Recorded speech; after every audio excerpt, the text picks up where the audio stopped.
তৈরি করতে পারেননি। আমি আগের বক্তার কাছে শুনছিলাম, তারা বলেছেন যে ওই 9 নম্বর ওয়ার্ড নাকি মুক্তমুখ জায়গায় 11-র আগে কোনো উন্নয়ন হয়নি। আচ্ছা, আমি চ্যালেঞ্জ করে দিতে পারি, এত মিথ্যা কথা তো তৃণমূলই বলবে সম্ভবত। আমি তৃণমূলের নেতার কাছেই চ্যালেঞ্জ করছি যে আসুন আপনি আর আমি এখানে এসে দাঁড়াই, এই রাস্তার বলে না।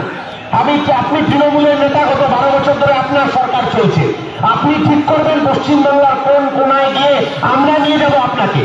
ওই কোচবিহার থেকে কাকদ্বীপ অব্দি গোটা পশ্চিমবাংলার যে কোনো কোনায় গিয়ে তৃণমূলের নেতার সাথে চ্যালেঞ্জ করে দাঁড়াতে পারি। আপনি যা উন্নয়ন দেখবেন, স্কুল দেখবেন, কলেজ দেখবেন, বিশ্ববিদ্যালয় দেখবেন, হাসপাতাল দেখবেন, রাস্তা দেখবেন, ড্রেনেজ দেখবেন, আলোর ব্যবস্থা দেখবেন, যা দেখবেন সেটা আসলে 2011 সালের আগের বাম সরকারের তৈরি।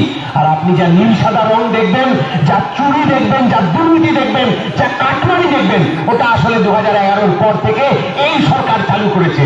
কাটমানি ছাড়া এই সরকার আর নতুন কোন শিল্প তৈরি করতে পারেনি।